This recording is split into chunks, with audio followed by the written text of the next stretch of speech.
très gros moteur, un châssis extrêmement faible. On a un V12 dans une Twingo. Bon bah au premier virage, ça finit dans le mur.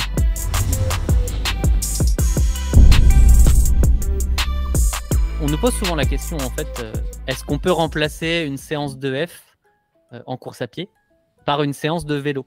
Parce que bah oui, en fait, je vais faire mon petit footing, c'est un rythme tranquille. Bah, sur le vélo, je suis capable de le reproduire d'une manière assez proche.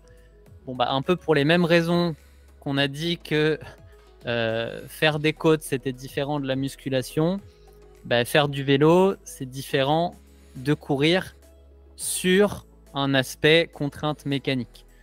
C'est là où il y a une différence, c'est que si on veut juste travailler l'aspect aérobie, endurance, cardio, respiratoire, il y a une grande partie, et pas 100%, il y a une grande partie qui est similaire entre le vélo et la course à pied.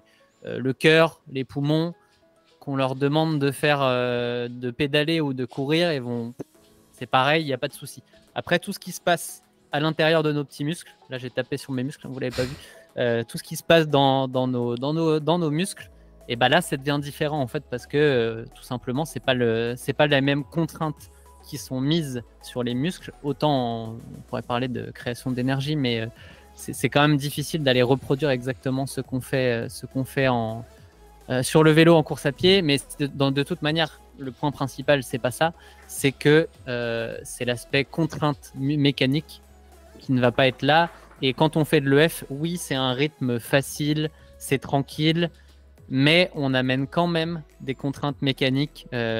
Donc, chaque pas, chaque foulée, le corps va devoir encaisser environ 2,5 fois le poids du corps. Et ça n'existe pas du tout à vélo. On est à 0 sur le vélo, c'est un sport porté. C'est aussi pour ça qu'on s'y blesse beaucoup moins. Donc, c'est très bien de faire du vélo, mais pas en remplacement de la course à pied. Si on fait du vélo, c'est en plus. Ça, on peut obtenir des adaptations centrales, on pourrait dire ce que tu as dit, cardiovasculaires, etc., identiques, mais les adaptations périphériques, qui sont en réalité extrêmement limitantes, et sur certains profils, genre plus vous allez être lourd, mais plus vous allez aller vite, plus vous êtes lourd, / plus vous êtes fort, plus vos capacités périphériques, donc la capacité de vos muscles et de vos tendons à encaisser l'impact et à restituer de l'énergie, par exemple, vont être importantes. On a beaucoup l'exemple de cyclistes qui se mettent à la course à pied. Très gros moteur, un châssis extrêmement faible.